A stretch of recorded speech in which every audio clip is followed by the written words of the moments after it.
नमस्कार, मैं हूं आपके साथ अंकिता पाल। ब्रीडिंग की शुरुआत करते हैं। अंबाला में राहगिरी कार्यक्रम का आयोजन किया गया है, जिसमें मुख्यमंत्री नायब सिंह सैनी ने मुख्य अतिथि के तौर पर शिरकत की है। वहीं कार्यक्रम के दौरान सीएम नायब सिंह सैनी ने और राज्य मंत्री असीम गोयल ने साइकिल चलाकर स्वास्थ्य के प्रति सभी को जागरूक किया है और प्रदूषण रोकने का संदेश भी दिया। इस खास कार्यक्रम के दौरान भारी संख्या में छात्र छात्राओं ने हिस्सा लिया और 23 विभागों के प्रदर्शनियां भी लगाई हैं।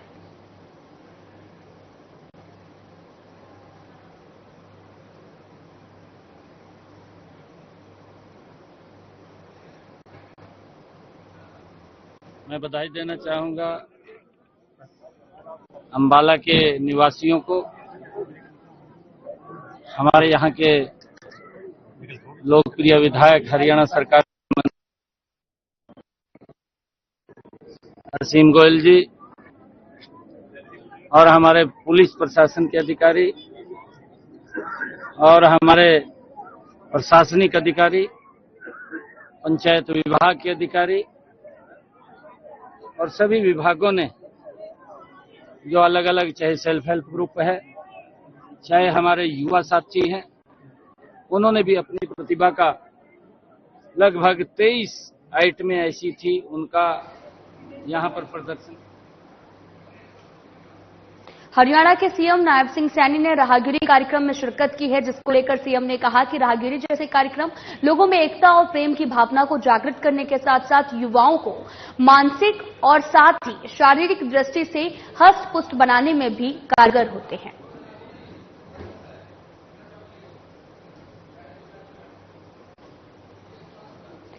सीएम सैनी ने यहां पर शिरकत की है। आप तस्वीरें आपको दिखा रहे हैं, जहां पर बातचीत भी की गई।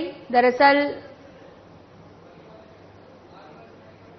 आपको बताते चले कि एक कार्यक्रम का आयोजन किया गया, जहां पर वक्तव्य रखते हुए नजर आए हैं। कुरुक्षेत्र में हरियाणा के शहरी स्थानीय निकाय मंत्री सुभाष सुधा ने सर्किट हाउस में कार्यकर्ताओं की एक बैठक को संबोधित किया है।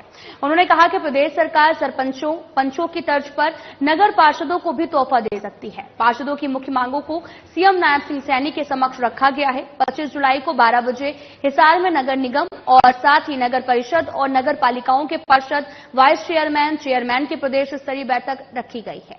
इस बैठक में सीएम नायब सिंह सैनी ने पार्षदों को सौगात दे सकते हैं।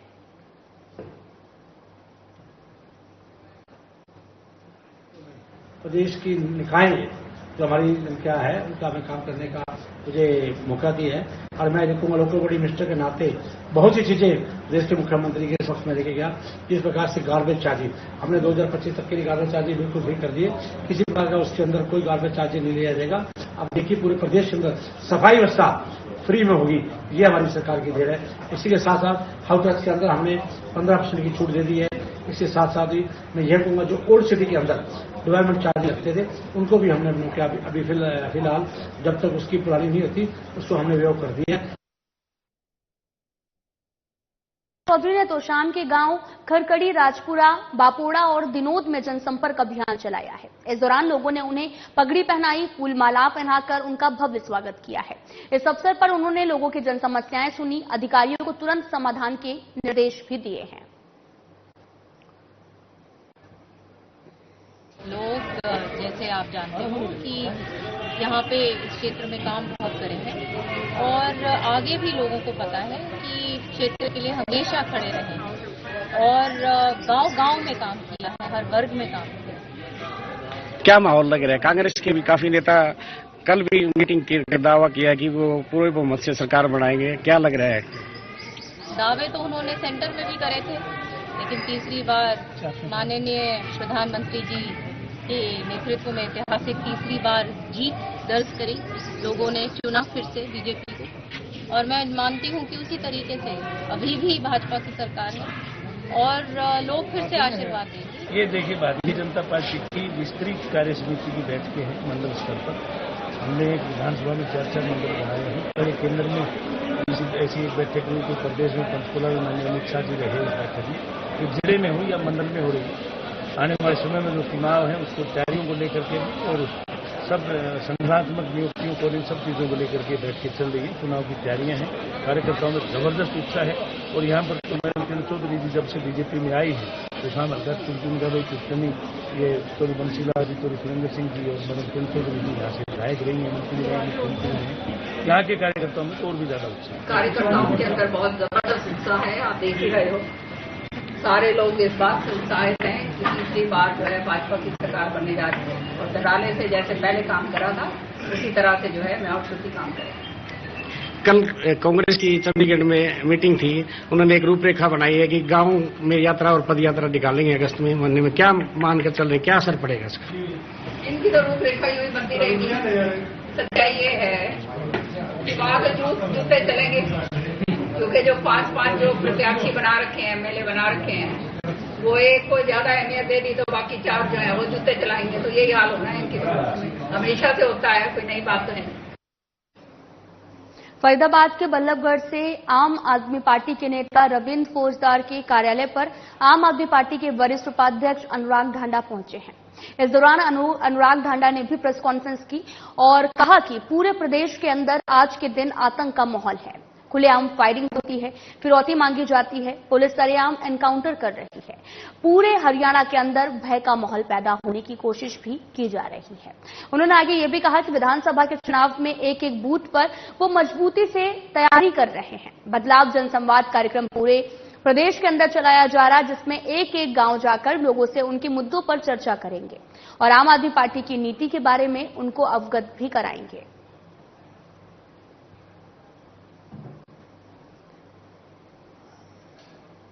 देखिए, पूरे प्रदेश के अंदर आज के दिन आतंक का माहौल है, भय का माहौल है। गुंडे खुलेआम फायरिंग करते हैं, फिरौती मांगते हैं, पुलिस सरेआम एनकाउंटर कर रही है और एजेंसियां जगह जगह छापेमारी कर रही है। एक ऐसा भय का माहौल, आतंक का माहौल हरियाणा में पैदा करने की कोशिश की जा रही है चुनाव से ठीक पहले, जिसका इस्तेमाल भारतीय जनता पार्टी की सरकार चुनाव में कर सके। पहले गुंडाराज बनने दिया गया पूरे हरियाणा के अंदर, फिरौती गैंग्स को एक्टिव होने दिया गया हर डिस्ट्रिक्ट के अंदर। उसके बाद जब लोग त्राही करने लगे, लोगों ने कहा कुछ भी करके इस आतंक को खत्म करना है, तो फिर पुलिस को खुली छूट देने का बहाना। पूर्व सीएम और नेता प्रतिपक्ष भूपेंद्र सिंह हुड्डा का कहना है कि कांग्रेस ने हरियाणा के युवाओं को खिलाड़ी बनाने की नीति अपनाई थी, तो वहीं बीजेपी ने भी उन युवाओं को नशेड़ी बनाने की नीति बनाई है और साथ ही इस प्रकार ने हर गांव, हर मोहल्ले में दारू के ठेके खोल दिए और ड्रग्स, चिट्ठा, इंजेक्शन जैसे नशे को घर घर तक पहुंचा दिया। हुड्डा ने यह भी कहा कि कांग्रेस ने हरियाणा को एक विकसित राज्य बनाया था, जो कि बीजेपी ने उसे असुरक्षित राज्य बना दिया है। बेखौफ बदमाश सरेआम हत्या, लूट, डकैती, फिरौती की वारदातों को अंजाम देते हैं, जिससे आम आदमी और साथ ही सामान्य कारोबारी का जीना भी मुहाल हो गया है। हुड्डा आज हिसार में धन्यवादी कार्यकर्ता सम्मेलन को संबोधित करने पहुंचे थे। इस मौके पर हरियाणा कांग्रेस अध्यक्ष चौधरी उदय भान भी उनके साथ मौजूद थे। सम्मेलन में पहुंचने पर कार्यकर्ताओं ने दोनों नेताओं का शानदार स्वागत किया है।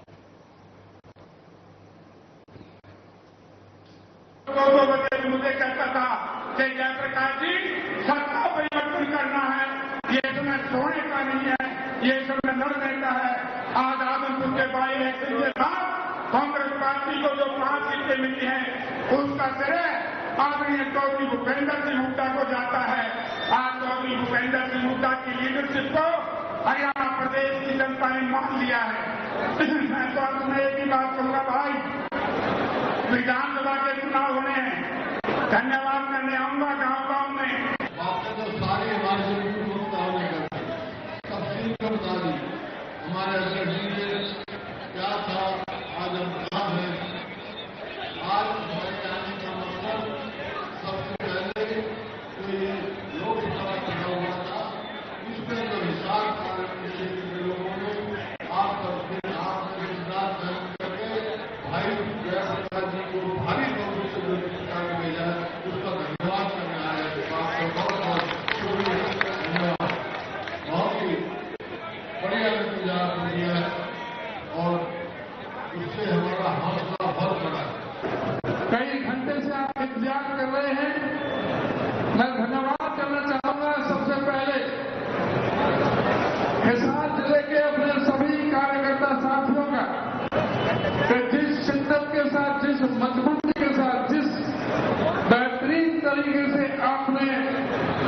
इलेक्शन का जो उत्कृष्ट नमूना, उत्कृष्ट रिजल्ट आपने अपने लोकसभा के लिए दिया, उसके लिए मैं आप सबका हरियाणा प्रदेश कांग्रेस कमेटी की तरफ से हार्दिक आपका स्वागत करता हूं और आपका बहुत बहुत अभिनंदन करता हूं। और एक बात और आपको बताना चाहता हूं। खबर अंबाला से है, जहां पर शहर में युवक की पिटाई का एक वीडियो वायरल हो रहा है, जिसमें युवक को कुछ बदमाशों ने पकड़ कर रखा है, उस पर हथियारों से हमला कर रहे हैं और साथ ही पास में एक महिला हाथ जोड़कर बदमाशों से युवक को छोड़ने की गुहार लगा रही है। फिलहाल पुलिस इस पूरे मामले की जांच में भी जुटी हुई है और वीडियो के आधार पर आरोपियों की तलाश भी की जा रही है। आज हमारे पास सूचना प्राप्त हुई थी, विकास मंडी रोड के पास जो है किसी का सिविल हॉस्पिटल से आई थी सूचना, विकास मंडी रोड पर झगड़ा है। तो मैं यहां से आया कर मैंने यहाँ देखा बच्चे का हाल तबियत खराब है, काफी खून है उसका, तो उसकी स्टेटमेंट लूंगा, स्टेटमेंट लेने के बाद कार्रवाई करूंगा। बहुत टाइम से ये जी लफ्टी और इसके पीछे लग रहे हैं इसको मारने के लिए, ना कि इसकी कोई लड़ाई है इनके साथ, लड़ाई किसी और के साथ है। इसके साथ बेतुकी लड़ाई नोल लेके 2-3 बार इसके पीछे लगे हैं, इसको बहुत मुश्किल बचाया भी है। एक बारी तो तलवारें लेके जी घर में भी आ गए थे, चौकी में हमने रिपोर्ट भी करी है इसकी जी कितनी बार चौकी वालों के साथ, चौकी में आके इसने ये बात बोली कि जो मर्जी कर लो जी, मैं कॉम्प्रोमाइज नहीं करूंगा, मैं तो मारूंगा जी। हाथीजींद रोड पर गुजरवाड़ा गांव के पास में सड़क दुर्घटना में 3 दोस्तों की दर्दनाक मौत का मामला सामने आया। बताया ये भी जा रहा है कि तीनों दोस्त गाड़ी से घर की तरफ आ रहे थे, तभी कार अनियंत्रित होकर पेड़ से टकरा गई है। तीनों को गाड़ी से बाहर निकालकर अस्पताल भी पहुंचाया गया, लेकिन डॉक्टरों ने उन्हें मृत घोषित कर दिया है। मृतकों में 2 युवक नारनौंद उपमंडल के अंतर्गत आने वाले गांव राखीखड़ी और साथ ही एक लाडवा गांव का रहने वाला था। घटना की सूचना मिलने पर पुलिस कर्मचारी मौके पर पहुंचे हैं।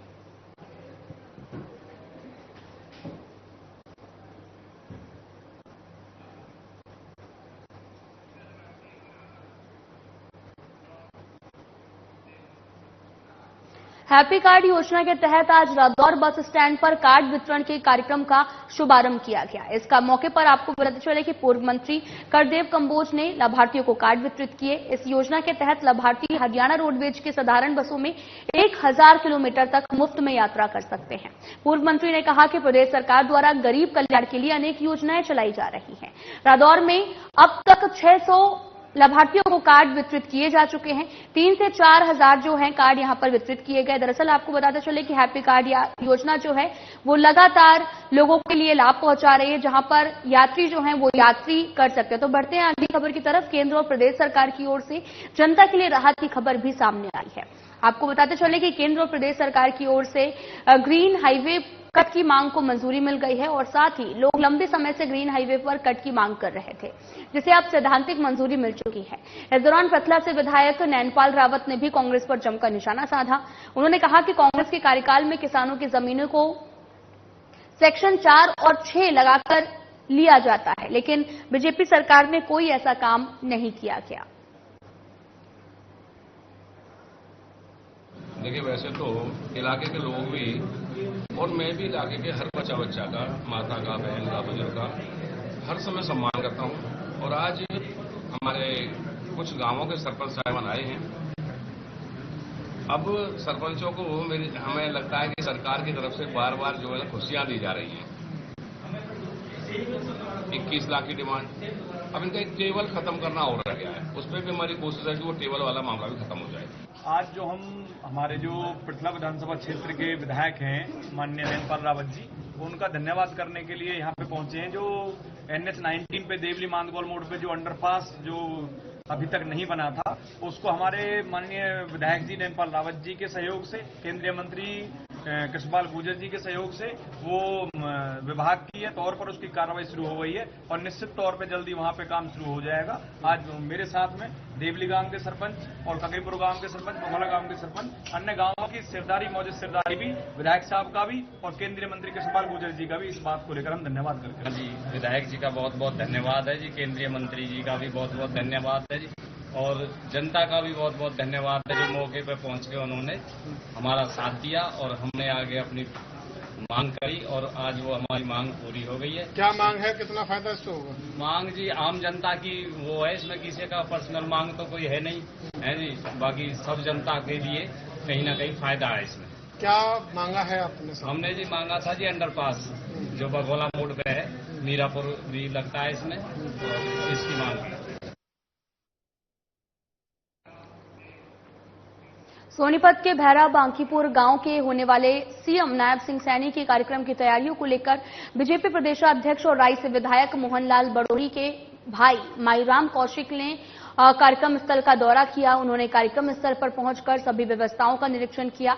इस दौरान उन्होंने कहा कि ये पहली बार है जब मुख्यमंत्री चौहान बेल्ट के गांवों में इतनी बड़ी सौगात देने के लिए पहुंच रहे हैं। भैरा बांकीपुर गांव में स्थापित की गई महाराणा प्रताप की विशाल प्रतिमा क्षेत्र के लोगों में देशभक्ति का जज्बा पैदा करेगी। हरियाणा पुलिस ने ये बड़ा ही सराहनीय काम किया है। हम इसके लिए आदरणीय मुख्यमंत्री श्री नायब सिंह सैनी का बहुत बहुत धन्यवाद करते हैं। उन्होंने जैसे ही प्रशासन को अलर्ट किया है तुरंत रिजल्ट आने शुरू हो गए हैं और नए प्रदेश अध्यक्ष जो मोहनलाल बड़ोली जी बने हैं उनके आने से भी प्रशासन अलर्ट है। अब आने वाले समय में हमें सरकार से उम्मीद है कि ये सब घटनाएं नहीं होंगी और बदमाश हरियाणा छोड़ देंगे या दुनिया छोड़ देंगे। तो नायब सैनी ने भी कहा है, विपक्ष भी नेता कहीं ना कहीं उस पर बरसते हुए नजर आ रहे हैं। नायब सैनी के बाद कोई एक्शन हुआ है जी? सरकार का ये बड़ा ही सराहनीय कदम है, हम इससे काफी सहमत है। ये 3 कदम पहले भी बताया मैंने, उनके मुंह में जीरा है। जब ये फिगर 300 में पहुंच जाएगी तब ये मान सरकार और पुलिस प्रशासन ने कोई स्टेप लिया है। जब बहन मुक्त होंगी, बहन बेटियां जो है ना नकली कड़े नकली चैन पहन के घूमना शुरू कर रखा है। यूपी की तरह रामराज ला दो, 3 सेकंड काउंटर करा दो मेन से। इबरात ने 11 बजे यूपी में लेडीज घूमना 7 बजे ताले बंद हो जाएगा। ऐसे ही हरियाणा में भी जितनी बहन बेटियां सब ने इवनिंग वॉक मॉर्निंग वॉक बंद कर रखी है। कदे चैन छंजा, कदे को हाथ काट ले जाए, कदे को आंगली काट ले जाए। 3 से करा दो, लाग लपट के आराम से जीवन व्यतीत होगा। 5 साल जो है ना हरियाणा की जनता नायब सैनी के नेतृत्व में आराम से अमन और चैन से जिएगी। पूरे राजपूत समाज में उत्साह का माहौल है। आप यहाँ देख रहे हैं पूरे गांववासी इतनी धूम में यहाँ खड़े हैं और कल मुख्यमंत्री जी का बेसब्री से इंतजार कर रहे हैं। हरियाणा के यशस्वी मुख्यमंत्री नायब सिंह सैनी जी, हरियाणा के अध्यक्ष मोहनलाल बड़ोली जी और कौन पहुंच रहे हैं? करणी सेना के अध्यक्ष शम्भू जी। हरियाणा के यशस्वी मुख्यमंत्री कल यहाँ पहुंच रहे हैं। इसके लिए क्षेत्र में बड़ा ही उत्साह है। महाराणा प्रताप की मूर्ति का अनावरण जो काफी समय से इंतजार में था वो अभी पूरा हो गया है। हमने फरवरी में मुख्यमंत्री जी को इसके लिए निमंत्रण दिया था, लेकिन चुनाव आचार संहिता की वजह से अब हमें समय मिल गया है।